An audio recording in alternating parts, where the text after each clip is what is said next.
Bonjour à toutes et à tous et bienvenue dans cette nouvelle vidéo du programme d'histoire-géographie, géopolitique et sciences politiques de première.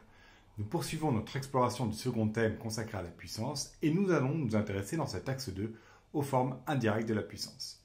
Vous êtes prêts? À vos marques, partez! Alors pour commencer en introduction, on va faire une petite citation. Je sais que mes élèves adorent et peut-être que certains d'entre eux écoutent cette vidéo. Comme le rappelle le géopolitologue Pascal Boniface, la puissance dure, ou pouvoir de contrainte, ne suffit plus aujourd'hui pour être une grande puissance. Le pouvoir d'influence est tout aussi nécessaire. Conscients des enjeux liés à leur image internationale, les États cherchent de nouveaux moyens d'exprimer et d'exercer leur puissance, notamment à travers des éléments indirects. Ces formes dites plus douces de la puissance passent entre autres par la diffusion progressive de la langue, par le contrôle de l'information et des réseaux numériques, ou encore par la maîtrise des voies de communication. La problématique de cette leçon sera comment les formes indirectes de puissance permettent aux différents acteurs d'exercer une influence géopolitique mondiale. Et pour commencer, je vous propose dans une première partie, grand 1, de s'intéresser à la langue, un outil d'affirmation et de puissance. Grand A, un outil au service de la puissance. Pour un État, la langue peut constituer un moyen, c'est-à-dire un vecteur d'influence et de puissance lorsqu'elle est adoptée comme langue officielle. Le français et l'anglais sont les deux principales langues internationales. Elles occupent une place à part dans les grandes institutions internationales, à l'ONU, à l'Organisation mondiale du commerce ou encore au Comité international olympique. Ces deux langues s'appuient sur une domination historique des deux grandes puissances coloniales de la fin du XIXe siècle. Et c'est dans ce contexte qu'est créé le mouvement olympique sous l'impulsion du français Pierre de Coubertin. Traduisant les rapports de force linguistiques de son époque, la charte olympique prévoit l'usage du français, de l'anglais comme seule langue officielle. Il convient de noter néanmoins que les autres puissances linguistiques comme la Chine, le Brésil ou encore l'Inde aspirent à concurrencer ces positions dominantes. La langue, lorsqu'elle est partagée, devient un outil pour la coopération et les échanges entre les pays. Le partage d'une même langue peut favoriser les échanges commerciaux. Ainsi, les pays d'Afrique du Nord et Moyen-Orient qui partagent la langue arabe ont créé en 1945 la Ligue arabe qui réunit 22 pays membres. Et parmi eux, 19 pays ont créé en 2005 la Grande Zone arabe de libre-échange.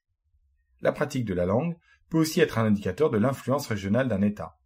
C'est le cas de la langue russe, dont l'ère de développement correspond aux pays contrôlés par l'ex-URSS. Parlé par 145 millions de personnes dans le monde, le russe est une langue officielle pour certains États, dont la Russie bien évidemment, mais aussi la Biélorussie, le Kazakhstan, le Kirghizistan. Mais on trouve des minorités russophones dans les États baltes, en Ukraine, en Géorgie, en Arménie, pour ne citer que. Dans tous ces pays, les populations russophones sont un puissant levier pour la Russie, comme dans le cadre du conflit russo-ukrainien.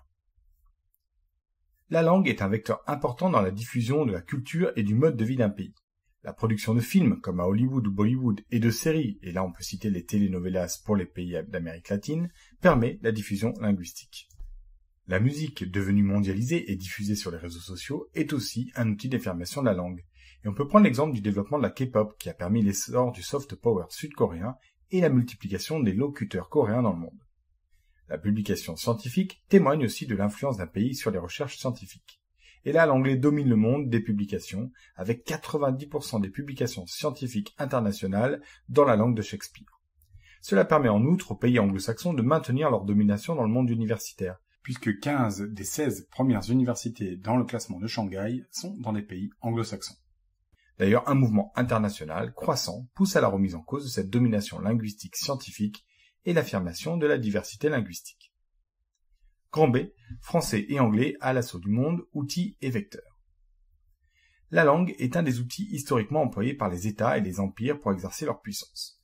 Les grandes puissances européennes qui contrôlent le monde à la fin du XIXe siècle au travers de leurs empires coloniaux prennent conscience de l'importance de l'outil linguistique. L'Alliance française apparaît en 1883. Elle a pour mission de développer l'usage du français dans les colonies et à l'étranger. Elle cherche aussi à maintenir la place centrale du français dans les relations internationales. Suivant le même principe, les Britanniques fondent en 1934 le British Council.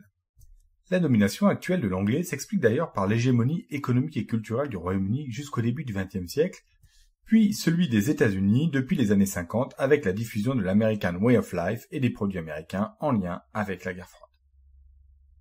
La France veille à développer la francophonie. Pour rappel, la francophonie, c'est l'ensemble des personnes qui utilisent le français comme langue maternelle ou d'usage, de socialisation ou d'enseignement. Créée en 1970, l'Organisation internationale de la francophonie regroupe 88 États dans le monde. Elle veille à affirmer la présence du français sur tous les continents et à promouvoir la langue et la culture française à l'étranger. Cet organisme est doté de différents moyens d'action. Communication et information, notamment via la chaîne de télévision TV5 Monde. Animation de réseaux francophones, traduction, interprétation, monde du sport.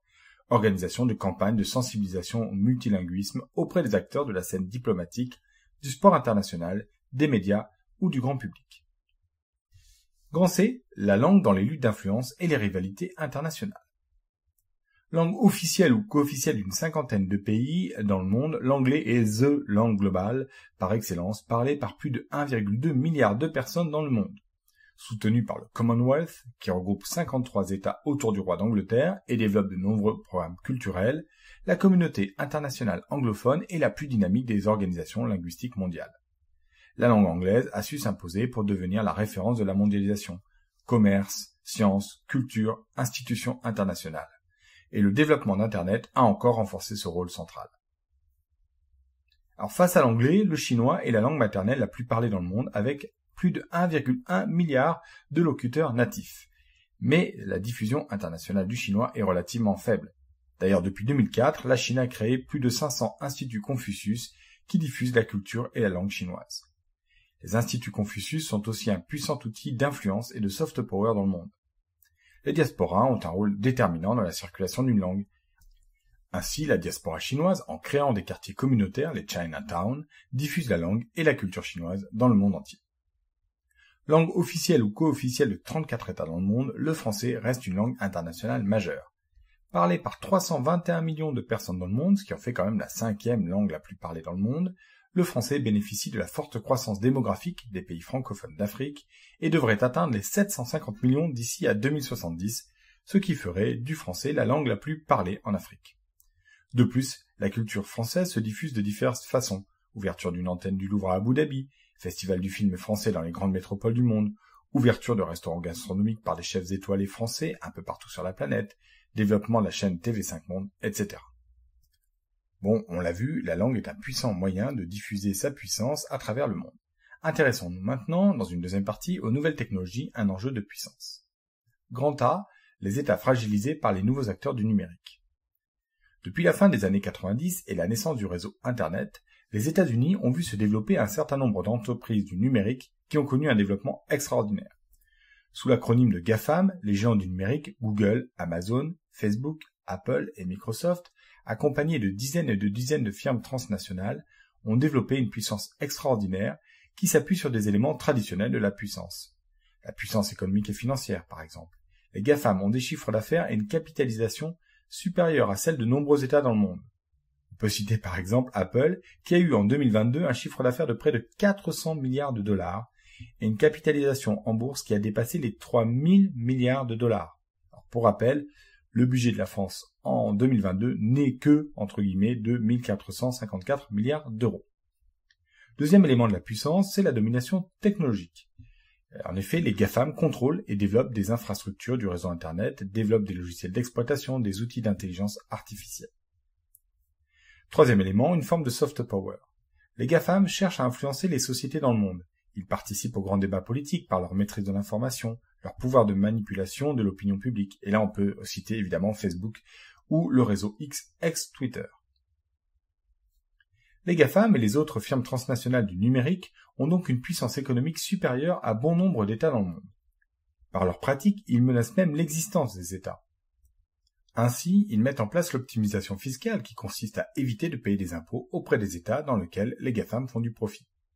Par exemple, Google France ne déclare qu'une petite partie des activités du groupe, son chiffre d'affaires déclaré de 400 millions d'euros en 2018 contre un chiffre d'affaires estimé de 2 milliards d'euros. Les États sont aussi menacés par les acteurs malveillants du cyberespace, avec le développement de la cybercriminalité et des cyberattaques qui visent des particuliers et aussi et surtout même des établissements publics, hôpitaux, ministères, lycées. Ces attaques sont d'origine diverse. Elles peuvent être le fait d'États qui veulent déstabiliser un ennemi, comme la Russie qui a multiplié les cyberattaques avant de lancer l'invasion de l'Ukraine en 2022. Elles peuvent être aussi le fait de particuliers. En 2022, le centre hospitalier de Corbeil-Essonnes a ainsi été la cible d'un rançongiciel réclamant 10 millions de dollars. Thales, Conforama, la région Guadeloupe ont été aussi la cible de cyberattaques en 2022. Grand B, les géants du numérique au service de la puissance des États. Les États ont rapidement compris que malgré les contraintes et les fragilités liées au développement du numérique, ils devaient coopérer avec ces entreprises pour accroître et développer leur puissance. Les géants du numérique permettent aux États-Unis, par exemple, de développer leur soft power en diffusant leur mode de vie. La langue, les vêtements, le cinéma, la musique, les références culturelles, etc., etc. Ainsi, en développant des opérations marketing liées au calendrier des États-Unis, les GAFAM participent à la diffusion de fêtes et de valeurs typiquement américaines. Et là, on peut citer Halloween, le Thanksgiving ou encore le Black Friday. C'est aussi pour cette raison que le réseau social TikTok est décrié dans les pays occidentaux. En s'installant sur tous les téléphones, TikTok donne potentiellement un accès pour la Chine aux données personnelles de 1,7 milliard d'utilisateurs. Elle permet aussi de donner une image positive de la Chine, c'est donc un outil de soft power. Le développement du numérique et du cyber a permis la naissance d'un nouveau terrain d'affrontement entre les puissances. Ainsi, au lendemain des attentats du 11 septembre, le gouvernement fédéral américain inonde la Silicon Valley d'investissements afin de développer les outils nécessaires au cyberespionnage à travers la NSA. De son côté, la Chine soutient à fond ses entreprises majeures du numérique, les fameux Batix, Baidu, Alibaba, Tencent, Xiaomi, pour concurrencer les GAFAM dont le développement est largement entravé par le pouvoir chinois. Le contrôle des infrastructures du numérique est devenu un enjeu de puissance. Câbles sous-marins, data centers, serveurs font l'objet d'une compétition internationale acharnée. Dans toutes les grandes puissances se sont développées des forces armées spécialisées dans la cyberguerre. La France s'est ainsi dotée d'un commandement de la cyberdéfense et développe un campus cyber dans le quartier de la Défense qui regroupe les forces armées cyber et les entreprises de sécurité. Les conflits entre puissances peuvent prendre des formes diverses, désinformation, propagande, cyberattaque ou encore ingérence dans la vie politique. La Russie, avec ses centaines d'usines à trolls qui déversent commentaires haineux et politiques, est ainsi devenue un spécialiste de la cyberguerre. Grand C, la lutte pour la régulation, nouvel enjeu d'influence des États. Depuis une dizaine d'années, les États ont pris conscience de la nécessité de réguler les acteurs du numérique. Au niveau national, on assiste à la multiplication des lois protégeant les citoyens face aux menaces numériques et protégeant leurs données personnelles. Certains États cherchent à limiter l'influence des entreprises du numérique venant de pays hostiles. La Chine a longtemps interdit Google et Facebook, qui sont toujours fortement censurés, et le groupe Huawei, de son côté, est interdit aux États-Unis et son développement est freiné dans l'Union européenne. Les États-Unis cherchent à mettre en place une législation qui permette d'encadrer le développement de l'intelligence artificielle. Mais s'il y a un espace qui est particulièrement en pointe sur la politique de protection, c'est l'Union européenne. L'UE cherche à mettre en place une politique de lutte contre les dangers du cyberespace. Dans le cadre de la protection des données personnelles, l'Union européenne a mis en place le RGPD, Règlement général sur la protection des données, qui protège la vie privée des citoyens européens en encadrant l'utilisation de ces données. Elle a récemment menacé X de poursuites, voire d'interdiction, pour avoir laissé circuler de fausses informations et des propos antisémites, notamment dans le cadre du conflit entre le Hamas et Israël. Le cyberespace mondial n'est pas loin d'être un espace sans règles, un véritable Far West. Au sein de l'ONU, des groupes d'experts et de pays membres tentent de faire progresser la mise en place d'une régulation internationale sur le cyberespace. Application du droit international, charte de comportement, etc. En 2018, le président français Emmanuel Macron et le secrétaire général de l'ONU, Antonio Guterres, ont lancé l'appel de Paris pour mettre en place une gouvernance de l'Internet, pacifier les relations internationales dans les cyberespaces. Cet appel a été signé par 80 États et par les principales firmes transnationales du numérique. Mais les négociations et les tentatives de régulation sont au point mort et le cyberespace reste encore majoritairement une zone de non-droit international. Aucun accord multilatéral n'a été trouvé pour réguler les relations internationales dans le cyberespace. Une pression croissante des États est mise sur la taxation des profits de ces géants du numérique. En 2021, les pays du G20 se sont entendus pour une taxation minimale de 15% sur les grandes entreprises. Pour terminer, intéressons-nous maintenant à la maîtrise des voies de communication en prenant l'exemple de ce qu'on appelle les nouvelles routes de la soie. Grand A, une maîtrise au service de la puissance. Rome dans l'Antiquité, l'Empire ottoman à l'époque moderne ou encore l'Empire britannique au XIXe siècle, toutes ces puissances historiques ont rayonné dans le monde grâce au contrôle des voies de communication, qu'elles soient maritimes, fluviales ou terrestres. Aujourd'hui encore, la maîtrise des voies de communication à des fins commerciales est un des outils du hard power des grandes puissances, en particulier avec l'essor de la mondialisation. Les États investissent donc dans l'aménagement d'infrastructures. En effet, la gestion des réseaux et des hubs, les gares, les aéroports ou les ports, est déterminante dans l'affirmation de la puissance économique des États. Le rôle croissant joué par le transport maritime pousse les États à contrôler les voies maritimes qui deviennent des enjeux géopolitiques majeurs. L'instabilité politique au Moyen-Orient ou l'essor de la piraterie dans l'océan Indien viennent en effet perturber les échanges maritimes, notamment en ce qui concerne l'épineuse question des détroits. Ainsi, le détroit d'Ormuz, où plus de 30% du pétrole mondial transite, voit des tensions régulières entre l'Iran, État riverain qui menace de fermer le détroit, et la communauté internationale, et en particulier les États-Unis, dont la 5e flotte de guerre patrouille à proximité du secteur. Dans le détroit de Malacca, où les États riverains indonésiens sont obligés de mobiliser leur marine militaire pour assurer la sécurité des navires marchands contre la piraterie. Grand B, les nouvelles routes de la soie au cœur de la politique d'influence chinoise. Depuis les années 80, l'ouverture de la Chine au marché mondial a entraîné la modernisation de ses infrastructures portuaires et de ses axes de transport vers l'intérieur du pays. En 2017, avec 13% des exportations mondiales, elle était le premier exportateur de marchandises. Lancée par le président Xi Jinping en 2013, la Belt and Road Initiative, plus connue sous le nom de Nouvelle Route de la Soie, est au service de la puissance commerciale chinoise. Il s'agit d'un réseau de voies terrestres, routières et ferroviaires, mais aussi maritimes, que la Chine développe dans une centaine de pays d'Asie, d'Afrique et d'Europe pour un budget estimé à 1000 milliards de dollars. Les nouvelles routes de la soie visent à renforcer la coopération économique avec l'Union européenne, dont elle est le deuxième partenaire économique. Avec ce projet, la Chine cherche à assurer ses importations et ses exportations et à sécuriser son approvisionnement en hydrocarbures sans emprunter les détroits contrôlés par les États-Unis, notamment le détroit de Malacca. Il s'agit aussi, pour cette grande puissance économique, d'assurer un débouché pour la production chinoise d'acier, de ciment et de machines, notamment. Et l'Afrique est devenue centrale dans le développement des nouvelles routes de la soie. Les nombreux projets permettent aux pays africains de développer des infrastructures de communication essentielles à leur développement. La Chine, quant à elle, développe une image positive d'aide au développement et renforce son influence sur la scène internationale.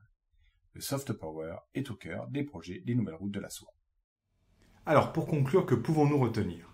La compétition internationale qui se livre les langues a donc tourné à l'avantage du français et surtout, évidemment, de l'anglais, devenu la langue globale, malgré une remise en question par de nombreux acteurs de cette suprématie. Dans le domaine du numérique, les États ont longtemps semblé fragilisés avant de s'emparer des questions du numérique pour affirmer et défendre leur puissance. Le contrôle des voies de communication et la compétition engagée par la Chine au travers de la Belt and Road Initiative témoignent des enjeux de puissance opposant les États. Ces éléments indirects de la puissance sont devenus des enjeux majeurs pour la compétition que se livrent les grandes puissances actuelles. Et voilà, nous en avons donc terminé avec cette vidéo, qui, je l'espère, vous aura éclairé. Si vous avez des questions, vous pouvez, comme d'habitude, me les poser en commentaire ou en cours pour mes élèves, évidemment. La fiche de cours est disponible sur mon blog avec le fichier MP3 de la leçon. Je rappelle l'adresse histoiregeo-en-vidéo.org. Il ne me reste plus qu'à vous souhaiter de passer une bonne fin de journée, une bonne fin de nuit, une bonne fin de tout ce que vous voulez. Ciao!